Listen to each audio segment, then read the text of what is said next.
as I say, we depend on Terry to work these magic formally for us, and here we are.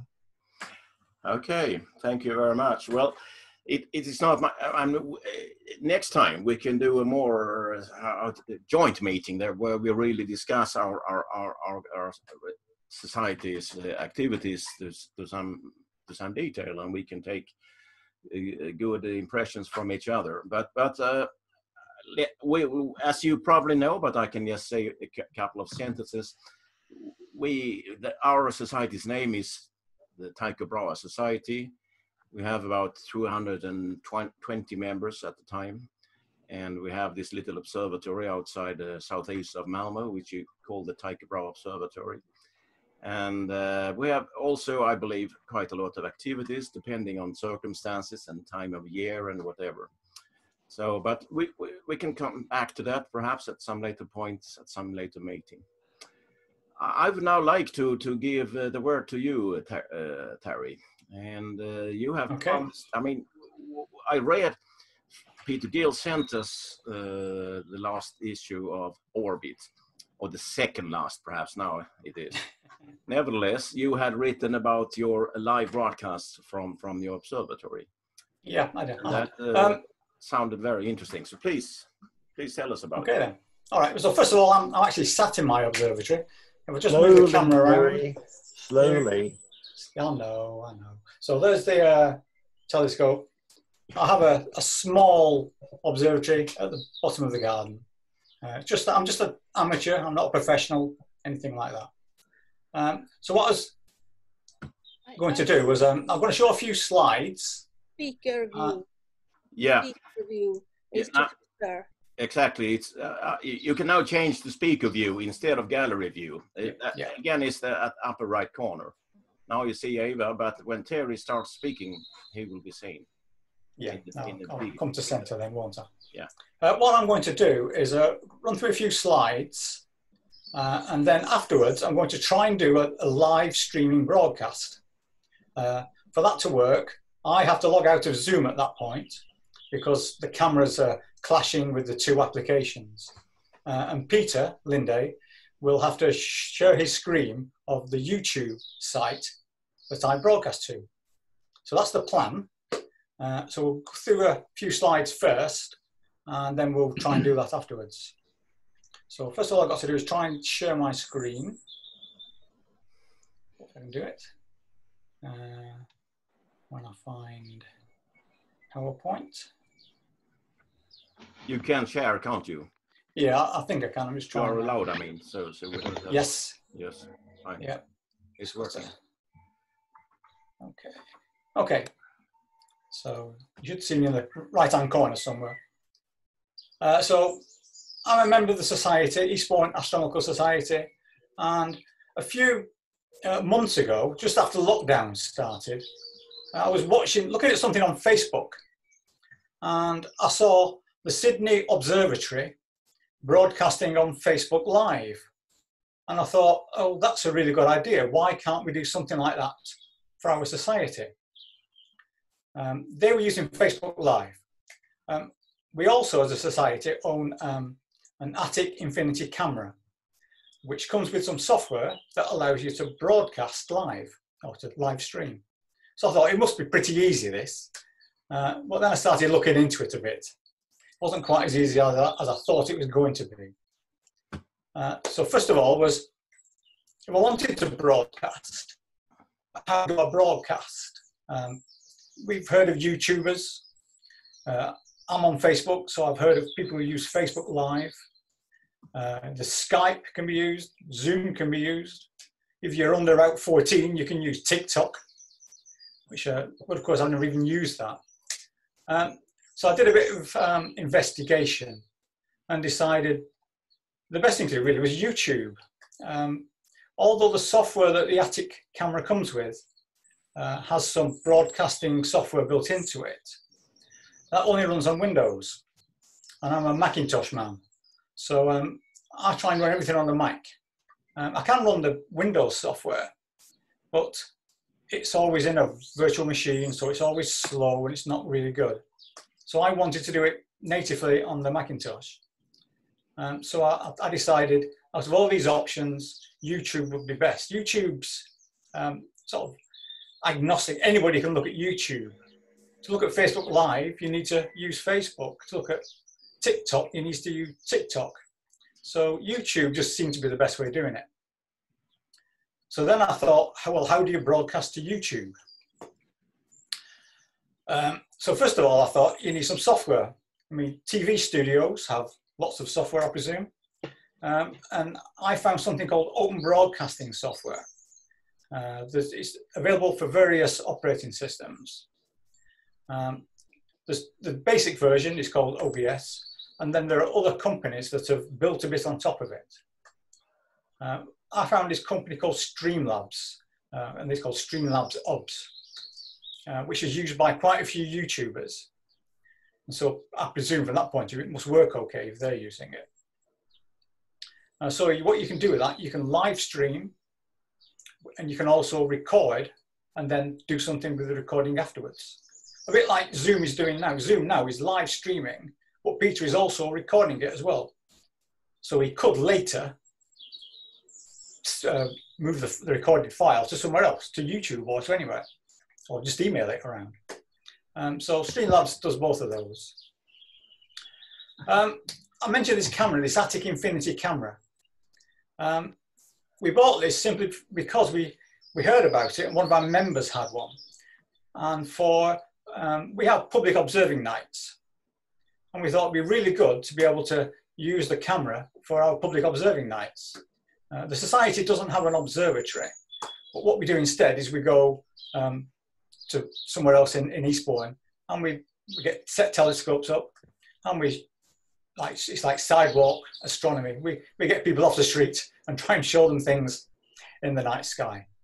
And what I could do with the Infinity camera was I could do live stacking of objects. So for example, the Orion Nebula, everybody knows about the Orion Nebula. You look at the Orion Nebula through a telescope, and it's a grey, cloudy blob, really. But if you could stack the images, you get colour and red and greens and blues and things, and it just looks much more impressive. So using this camera was a really good way of doing that kind of thing. But it's also good for looking at the moon and looking at galaxies and other deep sky objects as well. So the idea was to do my live stream broadcasting using the Attic camera to actually live stack images. So that was the first thing I wanted to do with it. A little bit more on the background now is that to use YouTube, once you set up what's called a YouTube channel, you then you have to have a Google account to use YouTube, but you create a YouTube channel. And a YouTube channel has credentials and passwords, things like that. So that these credentials have to be transferred to whatever broadcasting software you're going to use, so that they can then talk to YouTube and broadcast the actual video. And it's also, we'll show a slide in a minute. YouTube Studio is just another version, another web page within YouTube for the people who own a channel. So you can delete videos, add videos, you can change headings and titles, all that kind of thing, once your video has been published. So that's where you manage your videos in YouTube. And then there's actually this thing called the YouTube channel. So this is what other people see. So in this slide shows you the name of my YouTube channel, the URL for it. As you can see, it's not very user-friendly with a big long stream of letters. You can only name a channel if you have over 1,000 subscribers. Oh. I'm never going to get to 1,000 subscribers. But so the people who are very popular can call the channel, the astronomy blog, if they have enough subscribers. But I can't do that because I don't have enough subscribers. A couple of slides now to go through some of this. So this slide is in Streamlabs OBS. So this is how I'm running the actual YouTube broadcast. What I have, so you can see if you can see my mouse. You can't see my mouse. Down the left-hand side, there's something called scenes. mouse pointer, yeah. Oh, you can see the nice points, right? So you can see that down this side here, you have scenes. And what you can do, you can set up different scenes. Like if you're in a TV studio, you might cut to one camera, then cut to another camera. In my case, I've only got one camera, so it doesn't really matter. But you can have like starting titles and ending titles, and you can swap to different things. So on here, I've defined a few that have titles on them. I can't use, this is just an image, so I can't do anything with that image. But it also shows you what's being broadcast at the time in the middle here. And it gives you some messages here about errors and things. I did miss on the second broadcast, I got lots of errors and I never found out why. So it may or may not work. I only have a slow broadband connection. I'm only 8 megabyte down and 1 megabyte up. So it's another reason why I might have problems. So that's the actual software, this Streamlabs OBS. If I'm using the Attic camera, then this is the kind of view that I would have on my laptop with the camera. This is just a single image of the moon. The Attic Infinity camera can do, like I mentioned, live stacking. This is just a single image of, it's actually 1,000th of a second image. And as you can see, it's quite a nice image of the moon. So you can easily broadcast images of the moon to people. So that's a good one to do. In fact, we know the occultation of Venus is happening on Friday morning. I am sort of planning to try and do that live, but it depends on clouds and things, of course. So that's a single image using the camera. Here's a stacked image. I think it was M64, the Black Eye Galaxy. So once again, you can stack images on the fly, and it's a nice way of showing people different objects in the night sky. So how many images have been stacked here? You know that? Well, I did it for 7 minutes, and the images were about 10-second images. Okay. So it's not a lot of images really, but they're also not a long exposure. I mean, it's not brilliant. It's not like Hubble or anything like that, but it shows things that people just wouldn't have seen otherwise. I think the next one is another. So that might be M13. I'm not too sure offhand, but it's a globular cluster. So it shows you the kind of thing you can do with the Attic Infinity camera while it stacks images. And this was what we wanted to try and show to people in our live broadcast. Does the camera has a microphone so you can talk at the same time when you are showing the images? Not the CCD camera, no. I mean, the microphone I'm using now is on my laptop, yeah, or on me. But when you are uploading the pictures to YouTube, can you use your microphone? Well, what I tend to do is when I'm talking now, so I would be explaining the image, and then that's what gets uploaded to YouTube. Ah. Yeah. So it's like doing this Zoom meeting. It's very similar to doing this. Yeah. Except we have a live image of something on screen. Yeah. And that is M13, Terry. Okay, thank you. I don't know, you got photographic memory, Peter? No, but got a copy of the previous issue of Orbit. All right then, okay. Might be worth Terry, it might be worth pointing out this is only a 5-inch telescope. 5mm telescope. Yeah. I will in a second, yeah. So first of all, this is what I call YouTube Studio. You can see up here, called YouTube Studio. You wouldn't normally see this if you were a person just looking at YouTube. So on here, I can rename the video titles and things like that. And you get analytics. It tells you how many people have watched it and how much time's been spent watching it, all that kind of thing. So it's all analysis of the actual video itself. So that's what I see on YouTube. This is the picture that you would see on YouTube. So this is what is currently my Willingen Observatory channel. I've got a massive 20 subscribers, nowhere near the 1,000 that I'd like. But you can see the videos that I've already uploaded. The software I've used, the first time I used it, so video 1 was all live streamed.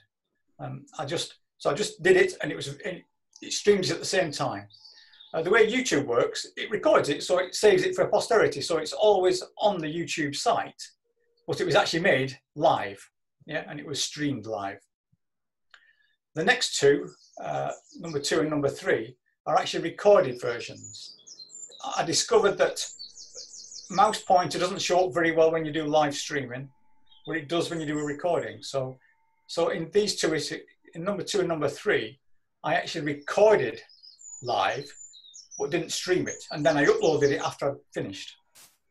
That also means you can edit things if you wanted to edit things. So you could edit out any naughty words or anything like that, or any mistakes. Or you could shorten it, because some of these videos can be quite long. You know, if you have an hour and a half video, people get a bit bored watching them. I mean, that one's an hour and 10 minutes. So if you wanted to cut it down and shorten it, I could edit it down and then publish that instead. And that way you might get more people interested in it. And like Norman was just saying, currently I've got set up with on the attic camera, I've got a 5-inch apochromatic refractor, which is the Society owns the camera and the telescope. If I just turn my camera around a minute again, you can see behind me. So that's the scope, and the camera's on the end down there. What I'm going to do in a minute now is I want to try and do this live stream broadcast. Peter Linday will have to sign into YouTube and then share his screen from YouTube. And then we'll see what happens. I have to drop out of Zoom to do that, because Zoom uses the camera, and the broadcasting software tries to use the camera as well. And of course, that can't work. So it just makes it simpler. So I think if I now hit the next screen. Whoa, bonus Sunday video. Oh my. Whatever that was. Okay, so Peter's going to try and get to my YouTube channel on his browser now, and then share his screen. So I'll mention I only have. Direct me, please, a little bit. Oh, sorry. I am on YouTube, and I'm looking for Wilmington. Well, just look up Willingdon Observatory. Willingdon. Yes, Willingdon Observatory. But Terry, you have to Yes? stop sharing. In a minute, yeah, I will do in a minute. Don't worry. I posted a link in the chat to the site on YouTube. I believe Yeah. I have your YouTube. Actual YouTube channel, right? What I'll do now is I'll drop out of Zoom. Hello. Well, before I do that, if you start. This is the first time I've ever done a broadcast like this. Okay. Let me. I can hear you playing one of my videos. Yeah. So if you share your screen now, so we see YouTube. And now you have to remove your sharing of the screen, I suppose. Yeah, I've dropped my share screen now. If you. Okay, so you're looking at my YouTube channel, but you're looking at an old broadcast. Okay. Yeah. Okay. So what I'm going to do now, I'm now going to drop out of Zoom and try and start a live stream broadcast. Okay. Okay. Let's hopefully talk to you again soon. Yeah. Afterwards. Hopefully. Okay. So I'll leave this for the moment.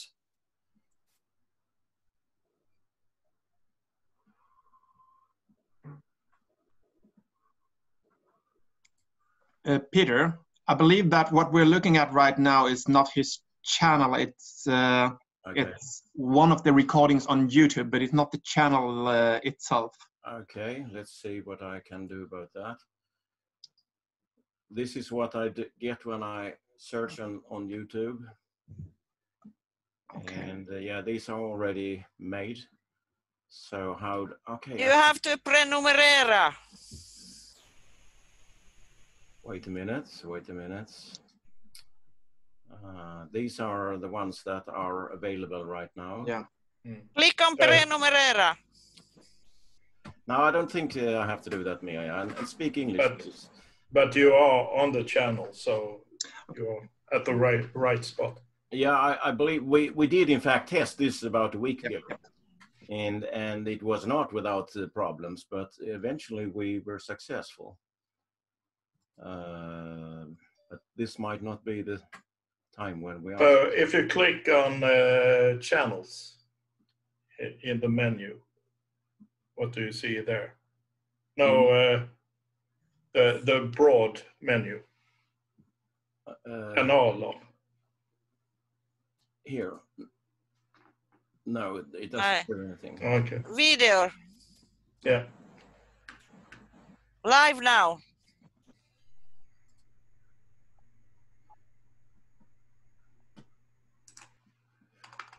Yeah, it says live. Is it live? It is live. Well, it's. I think not, because the dome is shut and Terry is sitting in a dome with it partly open. There he is.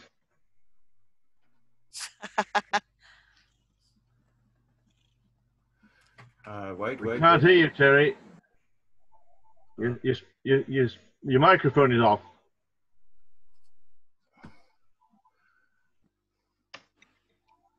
But we have you live, in fact. So far, so good. We don't hear you. I don't know. Can you hear me? Okay, we see the telescope in red light, and now in bright daylight. Peter, please enlarge. Yeah, I was considering that. Let's see what happens. Yes.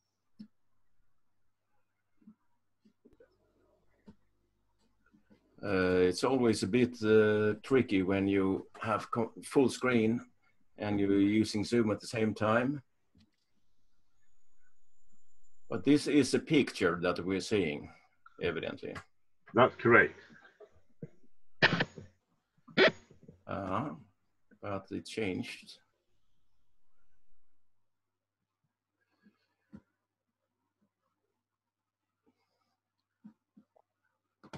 K-stars. It gets more and more interesting.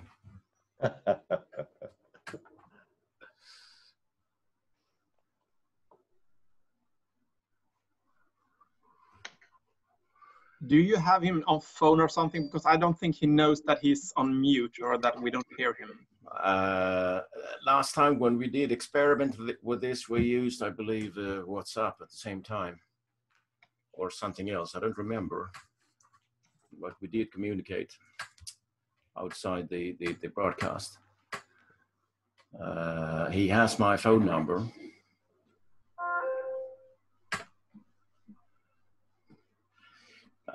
Are you seeing? You are seeing the whole YouTube screen, are you?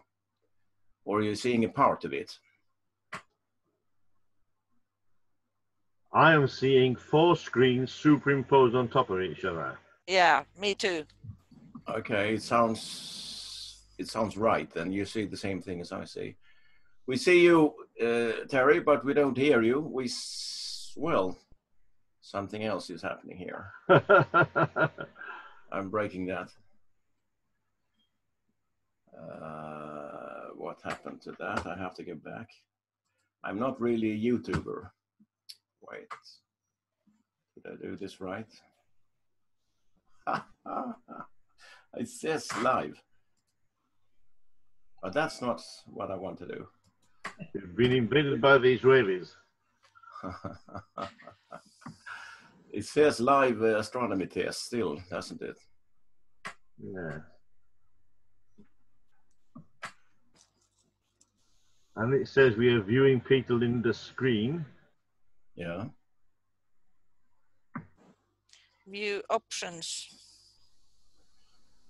I will rewind, play again, if that makes any difference. And it comes to this. It comes to this.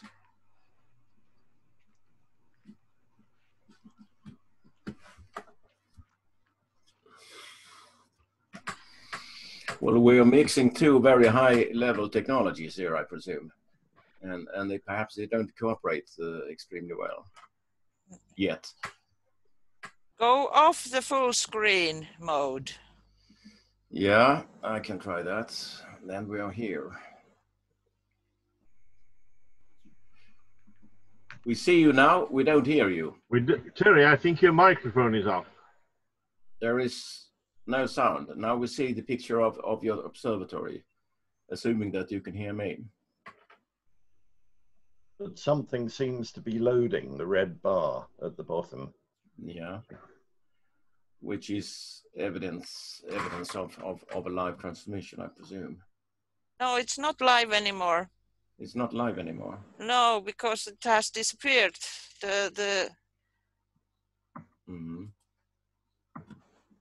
So you are seeing this again from the beginning. I'll try to make it real. Oh yes, you're seeing the first few seconds of a 3-minute 11-second broadcast. Yeah, yeah, you're right about that. Yes. When you look at the URL at the top, it doesn't say channel any longer. Okay.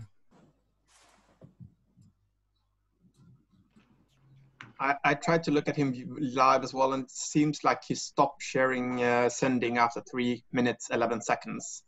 Okay. Yeah, we see him now. This is what we saw before. Yeah, 5 minutes ago. Yeah. So he's not listening to us right now, at least not via YouTube. Shall I try and telephone Terry on the normal phone? See what happens. See if he can... Yeah, you might do that if you can, and tell him what has been happening here. He should join again. Yeah. Zoom meeting. Okay, it says live stream 5 minutes ago, so something did happen.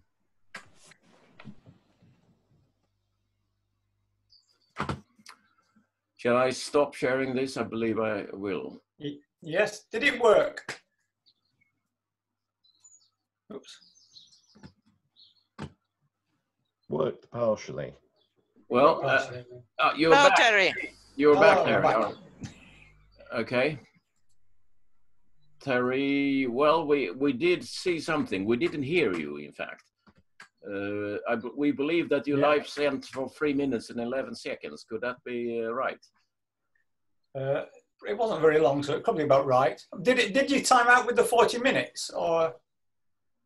No. There is no time out on this on this Zoom account. Okay. Yeah. So okay, it was half success, that part, and the first part was a full success, that we actually were able to hear you and see what you're doing. I mean, this is something that I believe we are also quite interested in trying to replicate, and or to some extent have already made it, but we have used for children FaceTime, I suppose, or it's a Facebook live transmission, which was done about a week ago. But I believe we are all quite beginners in this kind of technology, at least. Yes.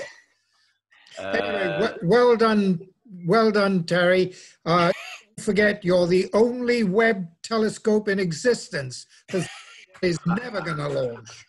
You know, we have. It's not like a tradition. It's just like we always give an applause to participants here, and so we're doing that now. Thank you very much. Thank you very much.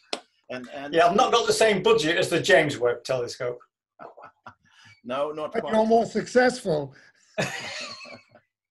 You have no Congress to break it down. Okay, now there's something happens here to my YouTube. You can't have YouTube running because it's no. things. Okay, thanks again, Terry. Okay. It was a very interesting experience, this, and we're just certainly learning from not only from successes but also from some problems. Yes. So, because like I said, one of the things I've decided is sometimes it's better to record it and publish it afterwards rather than try and live stream it. Yeah. What I mentioned here, I don't know if you heard me then, is that we are dealing here with two high-level technologies, and they perhaps are not really collaborating very well together. Yeah. Like the video stream that can only be taken by one of the programs, obviously. Yeah. Okay, thank you very much again. Shall we continue? Yes, we should continue. And the next on our agenda is comes from Finland. Emma Bruce, very much welcome to us. Thank you. Emma is, well, I believe it's better that you yourself say a few words about yourself, but we already know you, but she is an exceptional programmer of an exceptional system, and she will tell us the latest about that. I must apologize for the noise in the background. There are a couple of guys with the water jets. I didn't expect them to turn up, and also apologize for my language because I've been talking more Swedish than English lately. But I believe you guys from Malmö will help me out if I lose a word or two. Anyway, I started to get used to amateur astronomy at the age of 17 because and joined a club which is pretty much similar to the Malmö Astronomical Association, and since then been an active observer, mostly observed comets, solar eclipses, northern lights, and a couple of other atmospheric phenomena. And because the scale of my observation area is so distributed, I got during years annoyed with the fact that I had to post my observations to so many different email lists and to my association. And then with my coming husband, Marko Pekkola, who is also a very active observer in many areas like halos, atmospheric halos, solar eclipses, comets, decided that we'd need an observation system and created an observation system called Taivaanvahti in Finnish. It's called SkyGuard. I'll write it to the chat because no one will remember or be able to write it. Well, it's yes, please. SkyGuard in Finnish. And the system has been up and running for 9 years and has so far been completely and totally in Finnish language. We've got about 80,000 observations at the moment. And when it was probably 3 years ago when I met you guys, most of you in Malmö. I remember you very well and got thinking that, well, it's a bit pity that we have the system only in Finnish because it's so stunningly good and helps our associations as well. Because my home association, Tampere and Ursa, uses actively Taivaanvahti, and when they are applying for different kinds of grants, they can immediately get statistics of what they've observed and what they've done and how active they are through the system. And also observers themselves can get information what they've done and save all their observations into one single site. And our ideology behind this is kind of open data minded, with a strong sense of users' ownership of their own images and their own creations. So the users basically just give us permission to publish the observations, and then they all the communication, if someone asks us that there's a nice observation image, can we use it, we direct the questions to the observers themselves so that they can give out the permission to use the images. But anyway, there has been scientific discoveries related to the system as well. And when I met you last time, I thought that, well, this is a completely silly idea and I must be totally and utterly crazy, but I'd like to have the system in Swedish as well.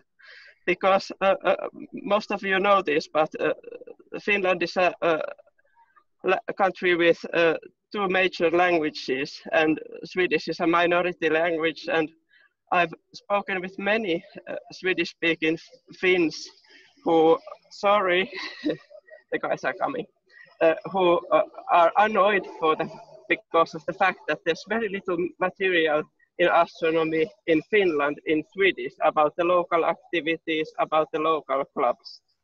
So I got the crazy idea of first applying some money for the project and then doing the project. This has gone with some personal sacrifices, but I'm really happy that we are halfway through the project, and we can now say that there is a site called himlakollen.se, and the site isn't only in Swedish. There was a crazy moment in one of the evenings in January where I was thinking that how long would it take to roughly translate the site in English? And it took 4 hours to do it. The technical coding was, of course, a bigger job, which I did because my main work is in consultancy business, and I'm doing big databases for stock listed companies as my main profession.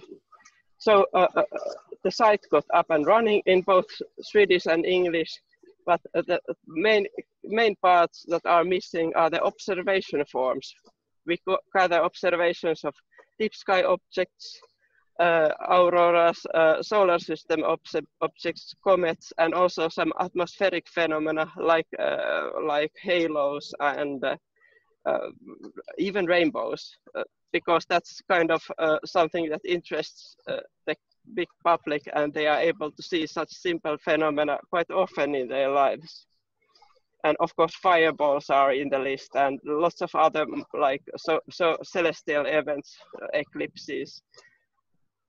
Well, you can go and check out the site. The main titles. Yeah. Yeah. So could you give an example of what happens? Say that a meteor, a bright meteor is seen above Finland and Sweden, and what happens then? You have an alarm clock at your bedside, if I don't remember wrong. Actually, I've coded our house lights so that in our living room there's a light that starts shining in different colors depending on what's seen on the sky. So if it's auroras, the living room starts shining in green, of course, and if the fireballs are red pink, really like hot pink, quite an amazing color. And noctilucent clouds seen often in summertime, those are blue ones. Only the active phenomena are kind of listed in the lamps because, well, most of the eclipses are known beforehand. But this keeps me awake with everything that's happened in the sky, and lots of other people are as well, because we've got a mobile app which can be kind of, it doesn't have an alert functionality, and all the mobile stuff is built by individual enthusiasts. But there are a couple of nice stories which are connected to Sweden, and those greatly affected my will to make the system in Swedish, and also not direct it towards Finnish Swedish-speaking population in Finland, but also to Swedish associations. One of the major first discoveries, this is not actually an astronomical discovery, but it's a major one in Sweden, happened 2018, maybe it was in January, if I remember correctly. We got a halo observation to our queue, and it was a stunning halo, ice crystal halo with lots of rainbows, and we've seen in our administration group quite a few halos, a lot of them, and know most of the even rare halo forms. But this was something completely different. So I first shouted at my husband, who's one of the leading halo specialists in the country. I said, that, come and take a look at this halo. And he was like, oh my God, we need to we need to call Marko Riikonen. Marko Riikonen is one of the world's best halo specialists. And Marko answered his phone and said that I'm dancing at the moment. Don't interrupt me. And we said that if you saw these pictures, you'd stop dancing immediately. So he stopped dancing and went to his computer, probably left the lady in the dance floor, and checked out these halo pictures. And yes, the first new halo discovered by anyone from Sweden was discovered from those pictures. It was Magnus Edback from Borlänge in Dalarna who did the discovery. And because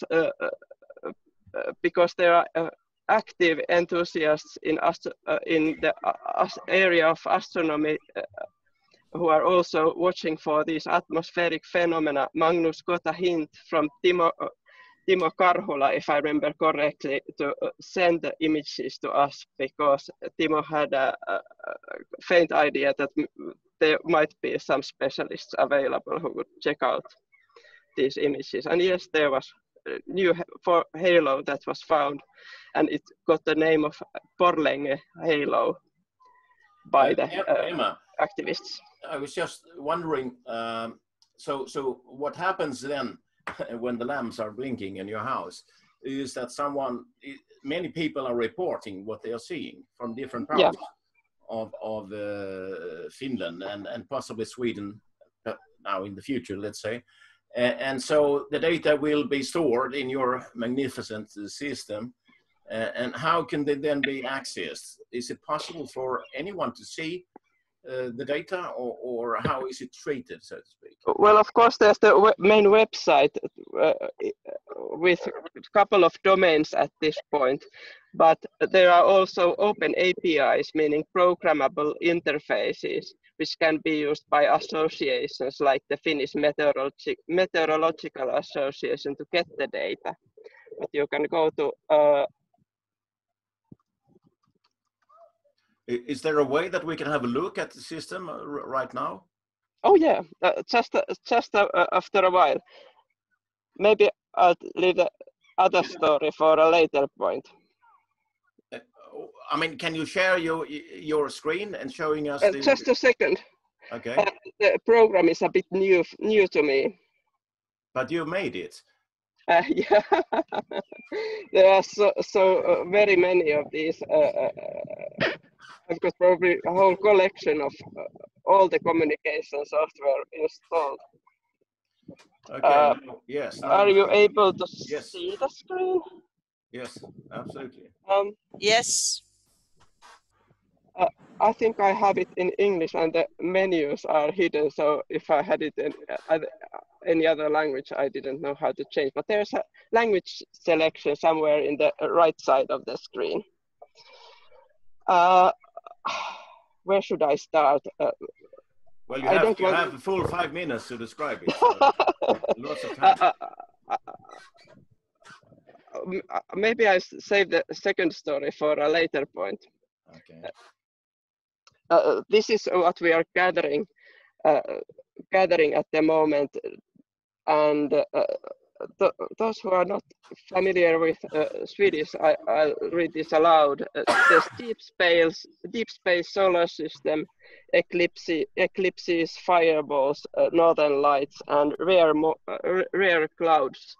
The rare clouds include mainly kind of stormy clouds, wall clouds, and that kind of stuff. Of course, storms. We have some cooperation with meteorological institutes, and the storms are a special interest for them because they want to know what's happening on the field right now. Halos. The Borlänge halo I just mentioned. There's a kind of for most of you, this is something you've never seen before, because I don't know if all these halo forms.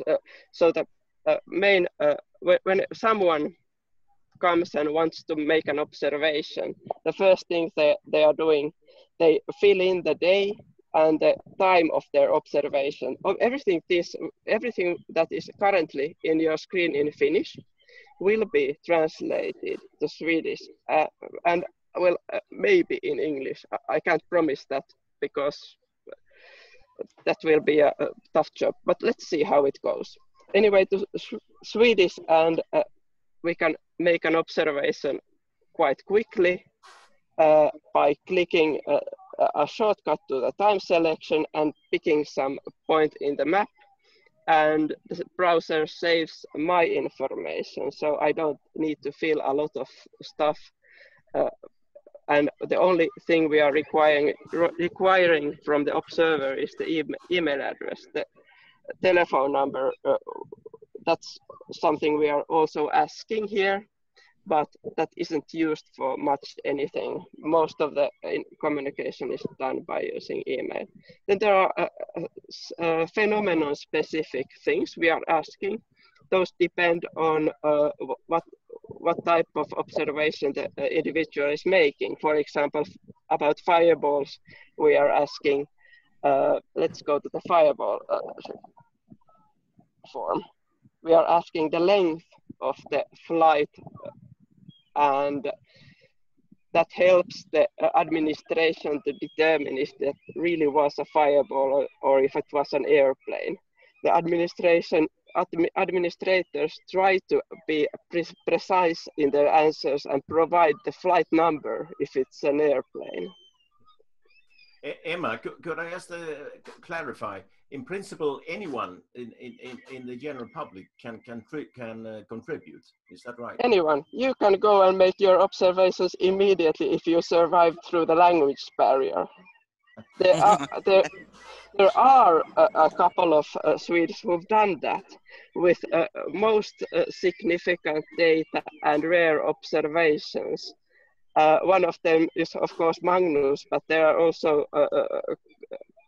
two guys who recorded their observations of the newly found northern lights, aurora borealis type, called the dunes. And those observations have been made in Sweden by Swedish amateur astronomers or photographers. And a couple of those guys recorded their observation with the aurora form. I suppose Google Translate survives through these forms somewhat nicely, but if something is left out, the administration will ask for more information in any possible language you are using. There are quite a few who everyone can answer in English and contact you if you leave something out or you told us previously you have moderators, so to speak, who actually check the content and confirm the correctness or things like that. There's some automation in the moderation. So if you've done 100 successful observations of northern lights, and we know who you are and know that you are not a fake, then the system will treat your next northern lights observations as plausible and most likely let them through automatically. But for new observers, unexperienced observers in certain fields, everything is checked. So we try to keep the data quality as good as possible because, what comes to research based on this data, the data quality is an issue. If the quality is poor, the observations can't be relied on when making research. So the second part of my question, can anyone access the available data and analyze it? How is that working? I'll go and this is a bit confusing.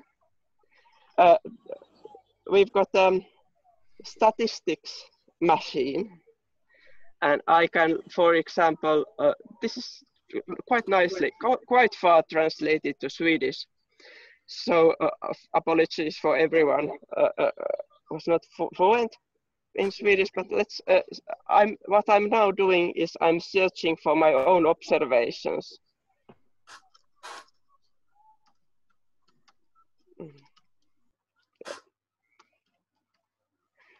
To get some kind of idea, what are my specialities as an observer? Sorry, I had a couple of more features included. Let's remove the year. We are not interested in the year, not in this point.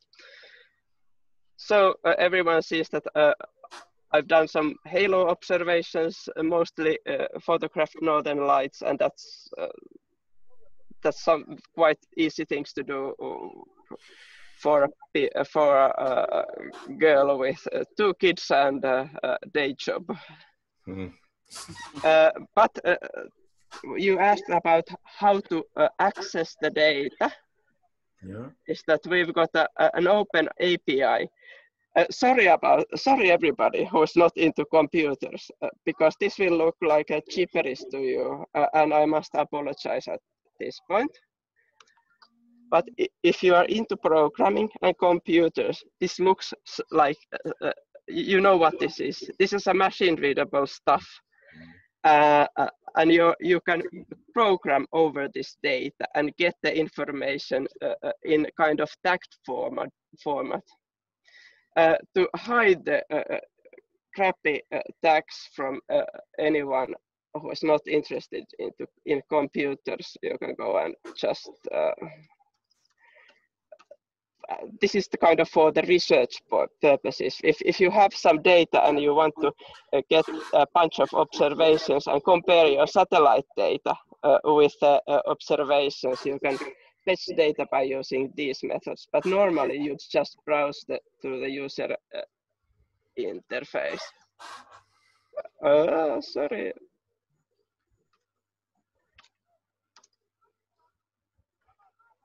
So there are kind of raw records that associations and universities can fetch of this observation data.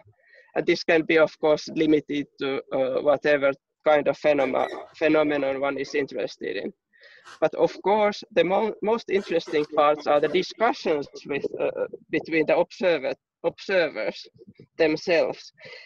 At this point, I apologize.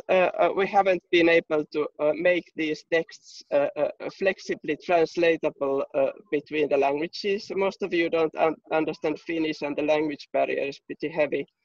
But this is a description written by an observer about the things he's seen. And then there's an observation title. We were planning of using Google's APIs to flexibly translate these at some later point, but this hasn't yet happened. We can like someone's observation and give feedback to our fellow observers. As you see, there isn't much happening in Finland at this point of the year. Just pollen coronas and a couple of storms. But of course, in winter time, it's the circumstances are much easier for making observations. But well, okay, Emma. Yes, we are very impressed. I'm sure I'm not the only one. And you'll be able to, of course, comment your fellow observers' observations. Okay. So you can see and send in by any language you want to use. It doesn't matter. We've had guys from China commenting the observations. A lot of the observations begin as a photo and then comments and discussion about the photos. Is that right? Mm. Drone observations are also welcome, and there are a couple of guys who are especially good in drawing their targets. It's always amazing to see the drone observations coming in. There are real artists in the group of observers. Well, Emma, this again, I mean, we need you to give a series of lectures on this topic, but I'm afraid we can't do it today. If you release your screen, yes, and we come back to real life, I was going to say. Yeah, well, there we are. You must also tell us where you are. You didn't mention that. This is Rautalampi in central Finland, a really small community, not greatly affected by Corona. So we are quite in another universe when it comes to the reality, say, like, for example, in Stockholm. And I've got an advertisement point because I was lying here in the warmth and thinking that the only thing, it's so nice to hear your presentations, see you, and it's really warm and cozy. And the only thing that's missing is a good cider. So I just came to have an idea that I have a nice cider, and look at the name of the cider. Stargazer. That's a Finnish brand, I can imagine. No, it's actually British, which suits this meeting quite nicely. So you better get some. I would just like to comment on something that you are closely connected to in a real sense. I'm talking about your fantastic magazine that you are publishing in Finland, and your husband is the main editor of it. And I was going to ask you, in fact, Peter, how many subscribers is there to Astronomy Now? I haven't a clue. What? I don't know. But you're working for them. I think I heard 30,000. I would guess a few tens of thousands. 30,000 is a figure I've heard. Okay, that would be about right. It makes it very large. And how large is yours? It's about 20,000. 15,000 in a land of 5 million. Mm.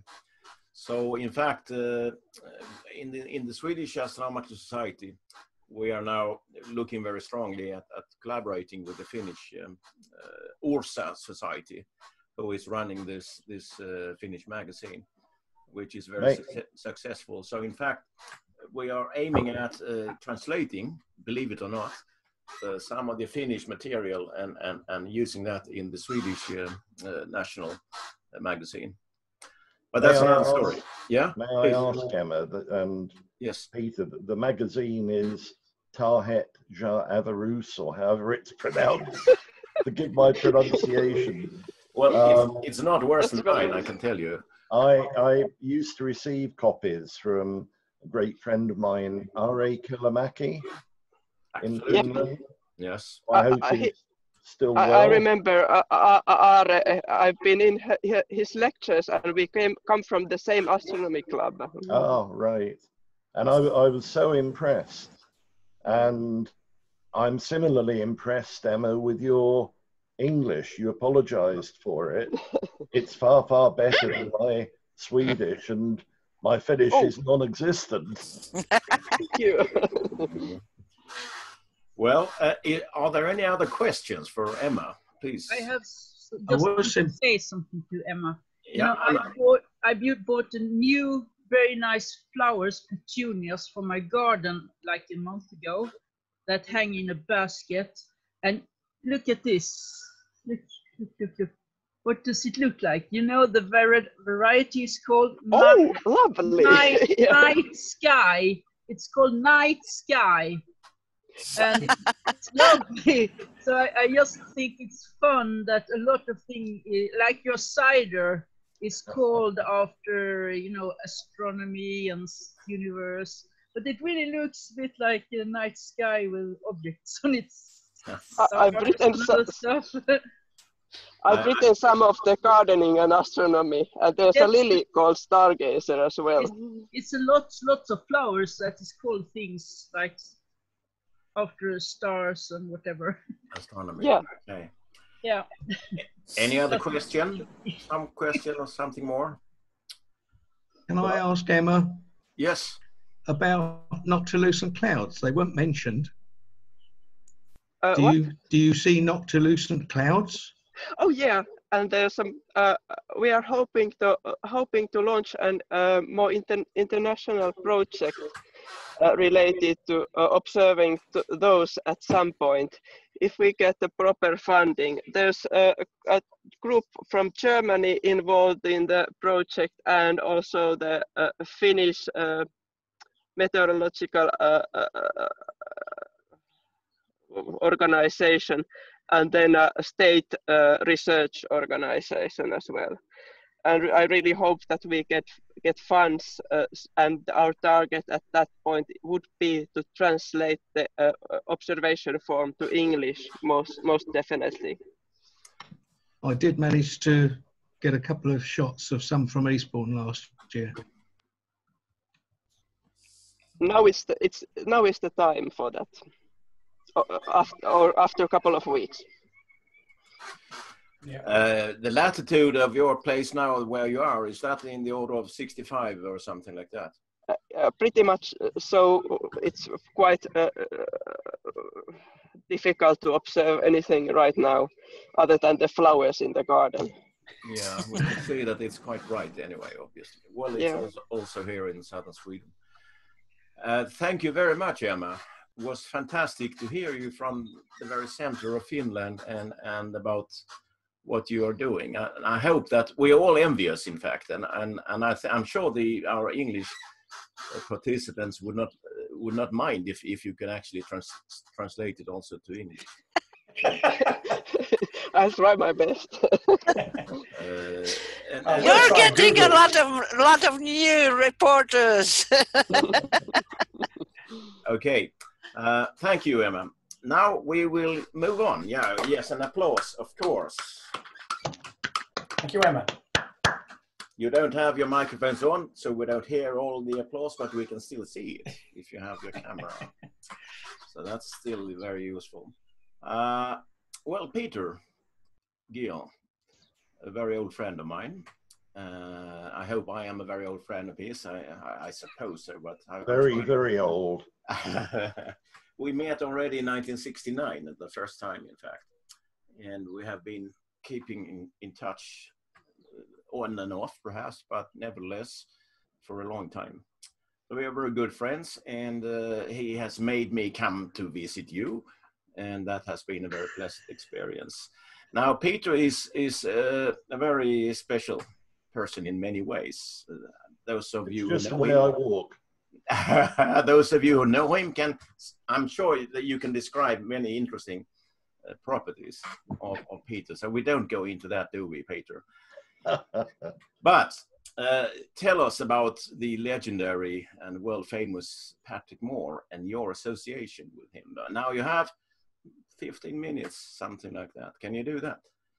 Yeah, no problem.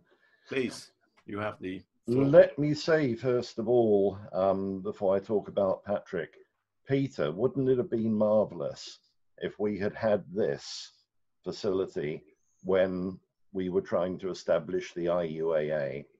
For those who don't know, the IUAA, or International Union of Amateur Astronomers, is something that was founded in 1969, and really it didn't really take off.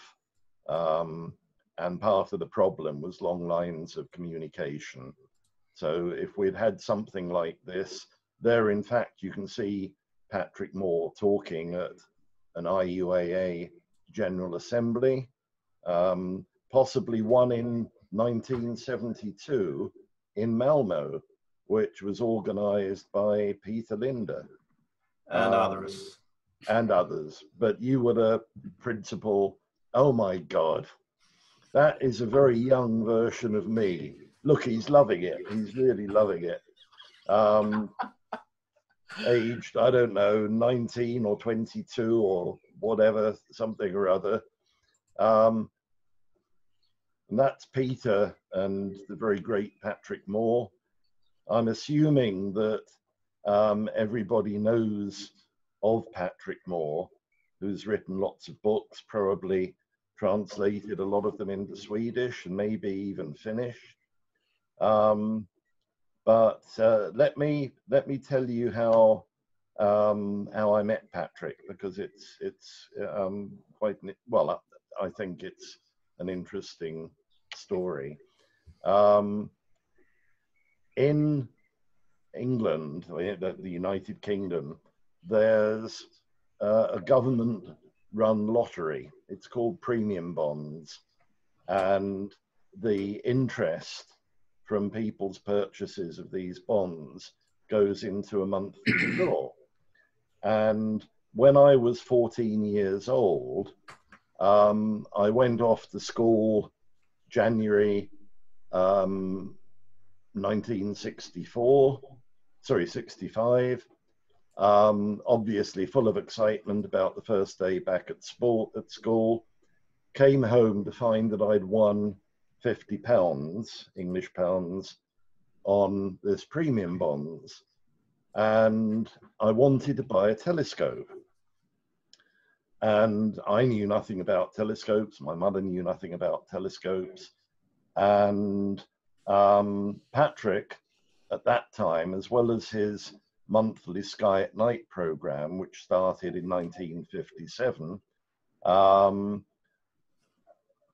appeared sometimes on children's television and said, if anybody's got any questions, please contact me via the BBC. So anyway, we contacted Patrick because I'd seen a telescope secondhand, which turned out to be not astronomical, but he nevertheless came along to where I was living in London to give the lad some encouragement, was what he said. And if I can recall an observation shortly before, not an astronomical one, well, in a way, I suppose, shortly before I met Patrick, I had met the director of the London Planetarium, King of King's Book of the Telescope, professional astronomer, historian, very well respected. And I don't know what Peter's doing on the computer, but anyway, I'll continue. And I had a letter of introduction to Dr. King at the London Planetarium, and went along by appointment, and he came down some steps and just couldn't have been more bored. The letter of introduction I had was from an old school friend of his, and this chap thought he would take us around and show us the planetarium and everything, but he couldn't have been more bored. And as a 13-year-old, as I was at the time, I asked questions appropriate to somebody of that tender age. Do you think there's life on Mars? Oh, what does it matter whether there's life on Mars? Put down. Remember, you know, that he was talking to, you know, a 13-year-old full of enthusiasm. And they had a telescope, 150 millimeter Newtonian reflector that was for sale. And I said, oh, what a super telescope. Oh, that's just a toy. Put down. So very, very quickly, my mother said, thank you very much, Dr. King, Henry King, and we left. When I met Patrick, I asked the same questions. Do you think there's life on Mars? And he replied, oh, that's a really interesting question, Peter. We just don't know, and then continued. And the difference was just unbelievable. And I've tried to follow in Patrick's footsteps and to dedicate my life in a way to trying to popularize astronomy, help particularly youngsters to develop an interest in astronomy. And through the Eastbourne Astronomical Society and our holding of public observing sessions and so on, I hope that to a certain extent I've succeeded, because I think the age to encourage somebody into astronomy is I don't know, from sort of 7 to 14 or whatever. before they've got interested in boys or girls, as the case may be, and everything is exciting. You know, astronomy is an exciting science, and one can kindle their enthusiasm at that age. But to continue with Patrick, he took me under his wing, an English expression which means that he became my mentor and introduced we have the same. to, Yes. Sorry, Peter? We have the same saying, yes. Oh, you have the same saying, fine. He introduced me to everybody that was worth being introduced to. And there's another English expression, it's not what you know, it's who you know. And that applies particularly to me. I don't know very much, but I know all the best people, like Peter Linder, of course. I was Patrick's protege. He was my mentor. And for certainly, 15 years after I first met him, until I got married and emigrated briefly to the States, you know, he really, as I say, he encouraged me just unbelievably. And I accompanied him to Malmo in 1972 for the IUAA General Assembly, as I mentioned, organized by Peter. And it's just broadened my horizon so much, having him as my leading light, so to speak. And I mentioned how good Emma's English is. At the IUAA General Assembly in Malmo in 1972, there were tentative steps to form a Scandinavian Union of Amateur Astronomers, which I think lasted for several years, Peter. I don't know quite what happened to that. But I was so impressed. I sat in as an observer on a meeting of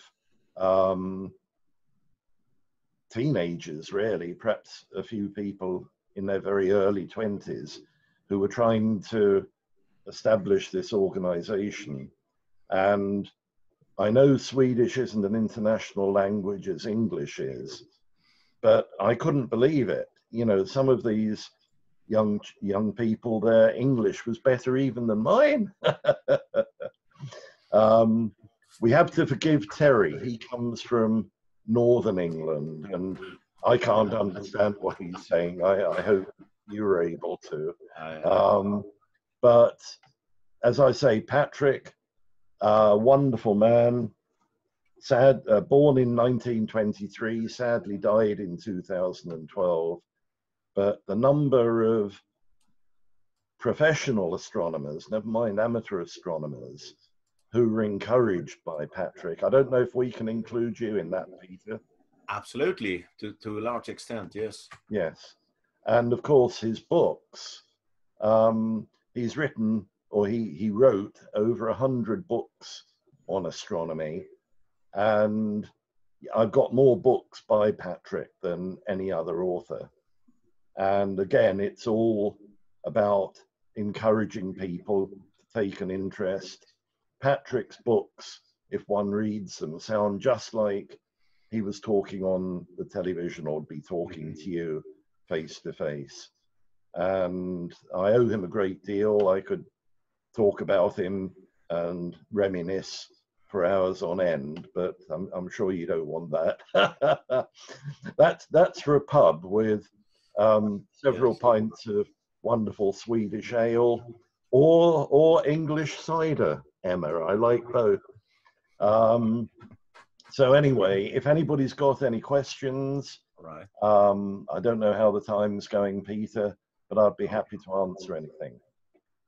Right. Over to you. Thank you. Well, I can only also add a couple of sentences. I remember him then from Bologna the first time we met, but then in 1972 in Malmo, as you said. And I think when I see this picture, he is saying exactly that thing that I remember so strongly that he said. He began by saying, "I hate microphones." Do you remember that possibly? Oh yes, absolutely. Yes. And he never needed them. He had such a powerful voice. Yeah, he exactly. really didn't need a microphone. And you see that he's not using a microphone here, in fact. Oh, very good, yes. So it might very well be the very instant when he said that. Anyway, well, the last time I met him a couple of times afterwards in Canada, like we had in 1975. Yes. And some other time. But the last time I saw him, I was probably in the 90s. And that was at Madame Tussauds. And that was not in real life. So he looked exactly as I remembered him from the 70s, in fact. And I presume he's still at Madame Tussauds, isn't he? I would guess so. I don't know. You haven't seen him there? Well, no. I was very surprised. I was almost going to say hello to him, but I restrained myself. There's also a large waxwork of Patrick at Chichester Planetarium. Okay. Oh, that may be it. Yeah. Maybe they've moved it. Yeah. Well, again, like in the case of Emma, and also in the case of Terry, we can certainly enjoy several lectures on these topics, and not least about Peter or Patrick Moore, of course. There must be a lot more to tell about him. So we have threads that could be continued. I mean, at other occasions, definitely.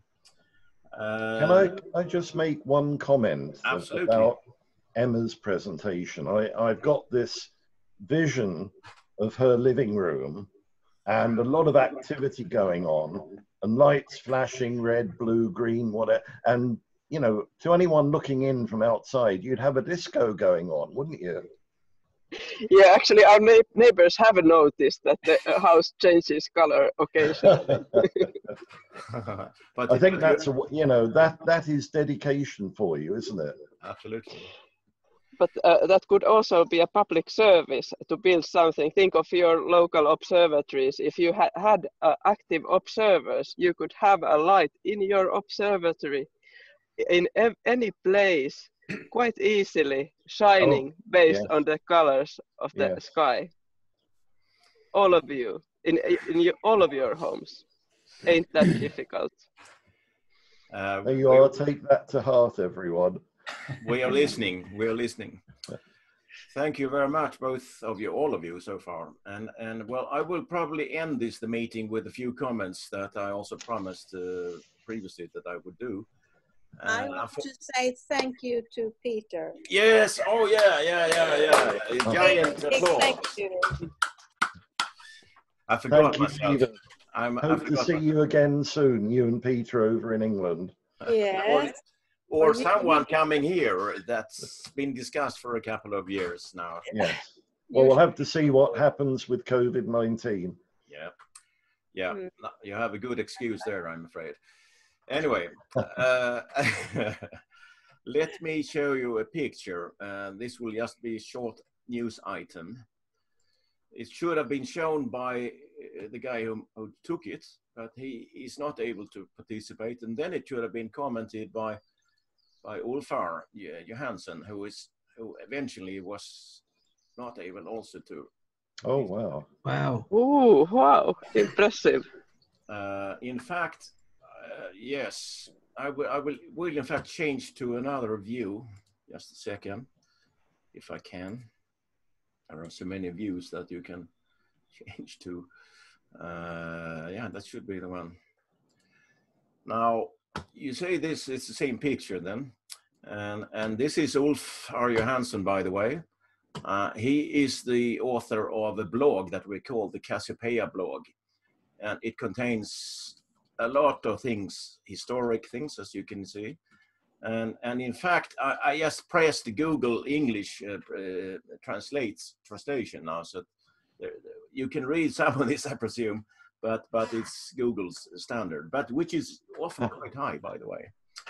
But I can certainly recommend you to go to the Cassiopeia blog. which is the blog of our Astronomical Society that Ulfar is running very intensively and expertly, and in a very humorous way. Very easy reading. Anyway, this particular image was taken by Hans Hildefors, who is one of our members. And you can read him yourself. I will show you the telescope he was using.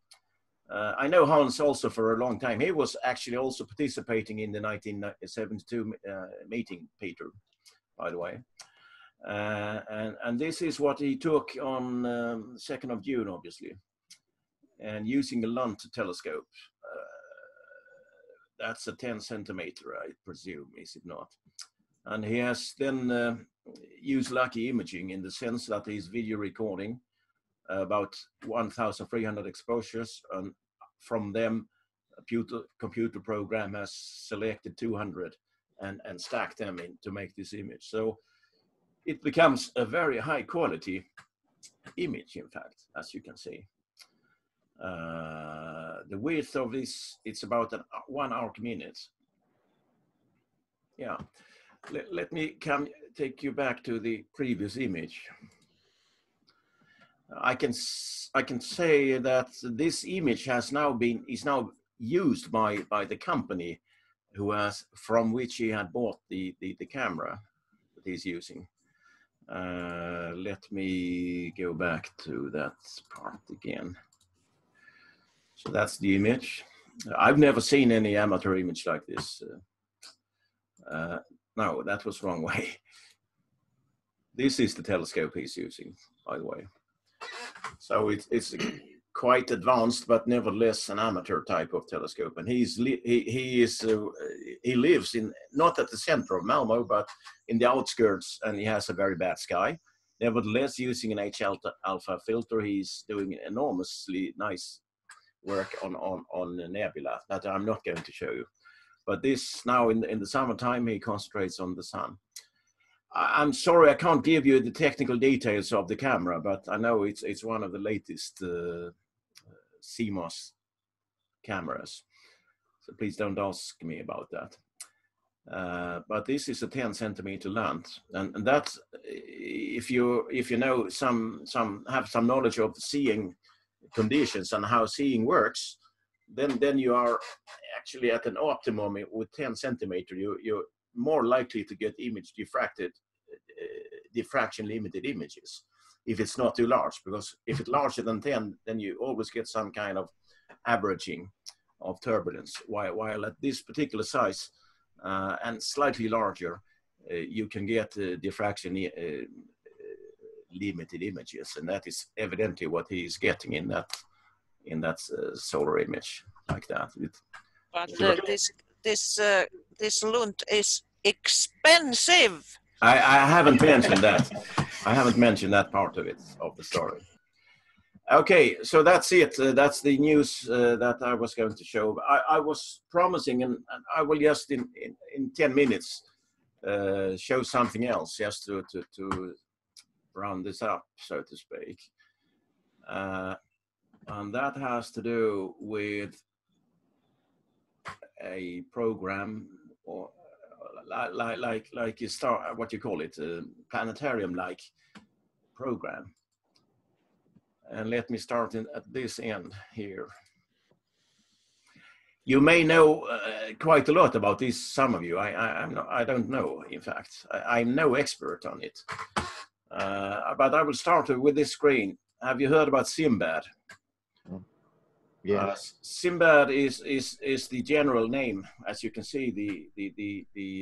It's abbreviation for set of identifications, measurements, and bibliography for astronomical data. And it's located at the Observatory of Strasbourg in France. So this is a French scientific center. And they have been working since, as you can see, from 1979 to collect astronomical data. And we're now talking about professional astronomical data, catalogs of different kinds, surveys, images, a lot of things. And if I click on, now let's see, so I do this right here. Then you get to the first page, so to speak, the home page of the Simbad Astronomical Database. And I will not show anything in data. This is mainly perhaps aimed at professional astronomy, but there is absolutely nothing forbidding amateurs to take part in this and to use the data. You can see the statistics here, which is for today, the number of objects in their database, identifiers, references, and so on. One aspect of this I will then try to show you, and that's the Aladdin interface, Sky Atlas. You can easily find that by Googling on it, and you can actually download the whole data set, but I haven't done it for a long time, and I'm not sure I ever did it. You don't need that actually to do quite a lot of interesting things. So clicking on the preview here gives you an image that you get in your web browser, evidently. And I will just give you a taste of what this is all about. Instead of, in the case of Stellarium, which creates simulated sky, so to speak, this shows the real sky based on photos. And what you see here is clearly a photo, and it comes from one of the many selectable photo sky surveys that you see on the left side here. So this is the Digital Sky Survey 2, and this is the optical colored version, and that's more or less the default when you start the program, but you can choose many others, and then you get different kinds of images. Not all of them are complete, like this seems not to be, for instance. So you can choose a lot of different band widths in principle, red and infrared and whatever. I won't go into that in any great detail. Nevertheless, you can then maneuver around like you do in Stellarium, and you can clearly zoom in and go to the limit of this particular catalog, which is in the order of the 21st magnitude, if I remember. So you have real photos here. And what can you do with all this? Well, you can, of course, get data. Now, on the right-hand side, you have catalogs. You can probably add others. I'm not sure about that. But the Simbad generally, if you click on that, you will get markings showing some of the objects that have specific data. And if I click on one of those, like this one, I will get a table here, which gives all the data from the Simbad source. And that's a lot of data, usually. It varies. Sometimes it's a lot, sometimes it's not so much. And it shows an identification, it shows the position, it shows other precision estimates and things like that. This happens to be a star, and it gives redshifts in many cases, especially for galaxies. And clearly this comes from an investigation someone has done and has been doing things in the long wavelength part of the spectrum. These are Johnson, J, H, and K, and then others here also that are used in different satellite programs, for instance. So these are magnitudes. Let me try something else. This is a brighter star. Let's try that one. So it has B and V data, for instance. This seems to be a very blue star because it has almost the same values in B and V. It also has J, R, H, and K, and so on. And a lot of data. What can you find? How can you find things? Well, similar to the Stellarium program, you can give typical names. So if I give something like M1, and of course everybody knows what that is, don't you? This is the image that you get, and you get at all the same points because I've still marked Simbad. But I can also mark Gaia data release 2, which is the latest Gaia release. And then you see that there are quite a lot of data here from many more stars. Again, I can zoom in on some of this, and I can click on that, see what happens. Again, you have a lot of data here. Now, Gaia don't measure in normal Johnson filters. It has a special filter set, and not all of these are very easy to understand. The green mean magnitude is typically what you would be aiming at. It's more the most similar to what we would call visual in the Johnson system. So these are a couple of examples.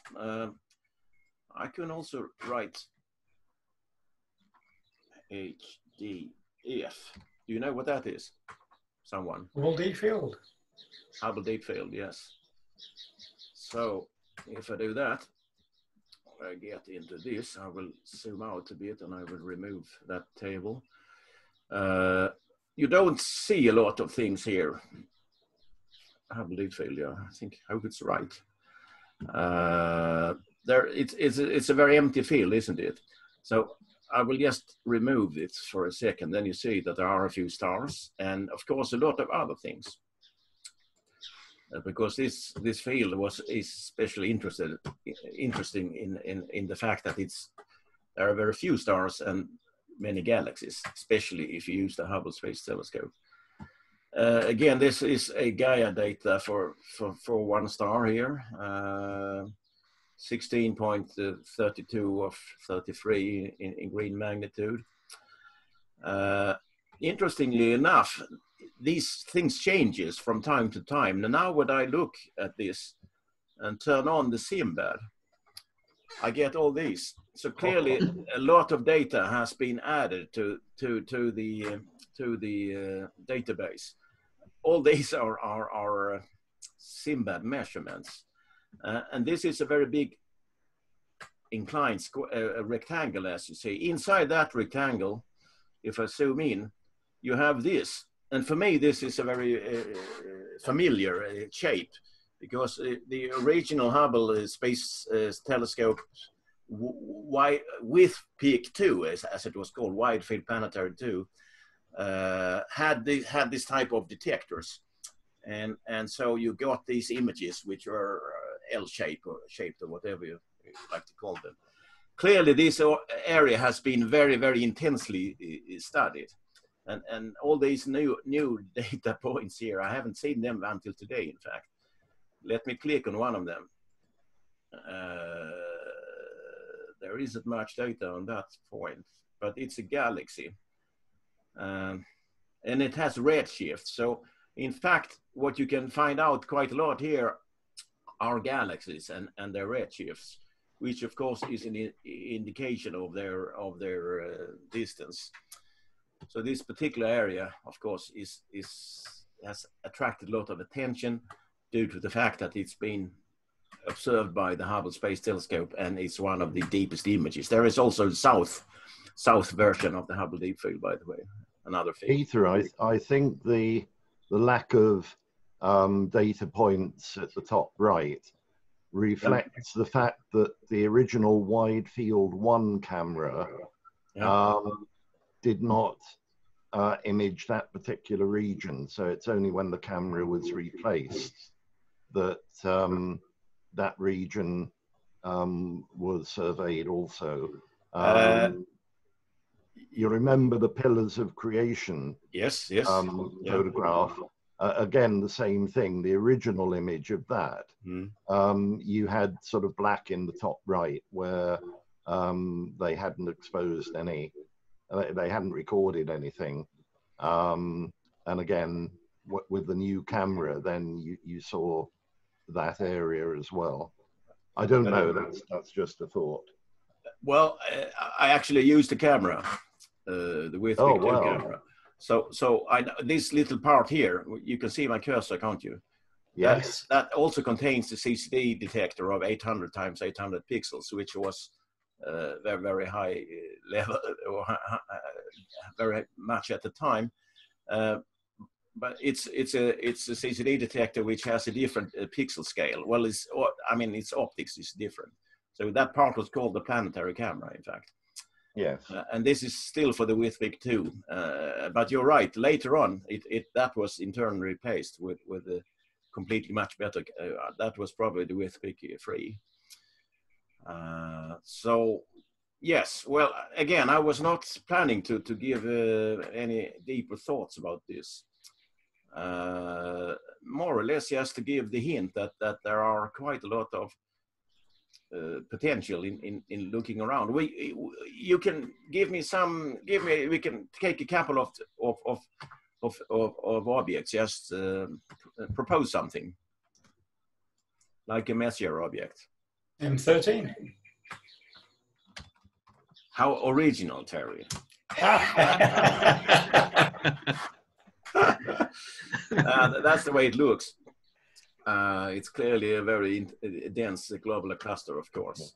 Not as good as Terry's image. Better than mine. You have some Sinbad data even inside that, and that's remarkable because I've also been working previously on trying to do photometry in globular clusters, and that was done by combining short image space telescope images with long exposure Nordic optical telescope images, which were not the same resolution. But that's a completely different story. We might just check the same object in some other catalog like this one. Pan stars. Well, 2MASS is also quite famous, by the way. It's not so deep. I don't know what Spitzer has been doing. Nothing. WISE is clearly the satellite infrared-based catalog or survey in this case. So this is an infrared image of the M13. Try M82. I recognize Tora. Ja. That's the infrared one, and that clearly has some interesting features, which I would not prefer not to try to comment on. But this is the more normal, the one that we start with, the optical colored. Well, I mean, these are surveys, so they are not supposed to show every possible detail in the galaxies or anything like that. On the quite the contrary, they are supposed to cover the entire sky, and of course these things will be immensely improved upon with the new telescopes that are now being built in the United States, which have this particular purpose of doing surveys of the entire sky and to do it repeatedly in order to check out temporal variations. So that is probably what I would like to finish with. Are there any questions related to this? It's very easy, in fact, to find it, and it's easy to manipulate. Okay, you need some practice a little bit, but it certainly is not difficult. Yeah, I've used it a while ago. Yeah? Have a look at it, yeah. Yeah. I mean, sometimes if you take very good amateur photographs or photos, then at least I'm interested in the limiting magnitude that I can see in my photo, and then you can very well compare with some of these surveys and go very deep, at least beyond the 20th magnitude. So that makes it very useful sometimes. Right. I've got a good telescope here and a camera, but I'm not good enough yet. I was almost thinking that we are coming to the end of this very special meeting. What do you think? Very enjoyable. Thank you, Philip. I'm Thank you very much. honored that you came into this as well. It's very, very nice. A pleasure, sir. Anything else from anyone? I'm very happy to see everybody tonight. Really, especially Emma, because I can't take myself to Finland this summer, so we have to wait next summer to meet. Apart from Emma, Miodia is the only one present that could read what was on Emma's screens. We could read it, but we can't understand what. Well, okay, you can read it. Yeah, you can read it fluently. Peter, if you found that difficult to understand the Finnish, I can tell you it's equally difficult for us. So there is absolutely no similarity. Really? Swedish and Finnish. There actually is. Emma, I'm sure you don't agree. The Finnish science fiction movie that you can get texted into Klingon. So it's very, very funny to watch it in Finnish and have the text in Klingon. It's great. Star Wreck. Yes, it's cool. That's a mind-boggling proposition, I think. Okay. I would suggest then that we greet everybody here. And I should say, Peter, that Ulf gives his special greetings to you, by the way. I was very sorry that he could not participate. It was our plan, but things turned out otherwise, unfortunately. I would also hope that we could continue this kind of collaboration. Yes. Here, here. I understand you haven't done any major Zoom activity in the EAS yet, but you have been using it in as you call it, committee meetings. Is that right? Correct. Yes. Yeah. I mean, tomorrow night, if you want to join in. But that, I mean, it has been much really like a success, I must say. I would add that if we take the average age of your members and compare it to the average age of our members, I'm not sure there would be much of a difference. We are very young, all of us, of course. No comment. So I don't think that there is much of a threshold actually technologically. As long as you have a laptop, computer, or a smartphone, it's quite easy to participate in meetings like this. And last time we were 36. Today we were 25, I think, something like that. And I believe that's a very satisfactory number, in fact, to have. So one of the things we might want to consider for if things are still locked down next season, then we might try further things. Absolutely, and I would add that even if things are not locked down, this has a place, especially if you do this have this international angle, where you anyway would not be able to travel to meet very easily. I mean, I'm not saying it would replace IRL experiences, but it certainly is complementing it, complementing them in a very nice way. I just remember a certain astronomy day and night where you, Peter, had a connection to Antarctica with Skype. In fact, we had Antarctica and Hawaii at the same meeting. That was unique for that time. But now today, I mean, these things are definitely within reach. Allowing for time zone differences and so on. The last meeting we had a former member participating from California, by the way. So that's a 9-hour difference. Yeah, I did invite one of our furthest distance member to this, and he's in the States as well, but he hasn't joined. Okay. So... And I have been using Zoom for the past 5 years at least. Mm-hmm. Yeah. I'm sure I speak for all members of the Eastbourne Astronomical Society when I say that we would like to hear more about what the Tycho Brahe Society is doing and other observers in Sweden, Finland, to get a feel for what's going on in different countries. You know, Emma said in Finland that you really can't do astronomy at the moment. You can look for coronae and so on, but and prominences. Yeah, but you've got a pretty light sky, haven't you?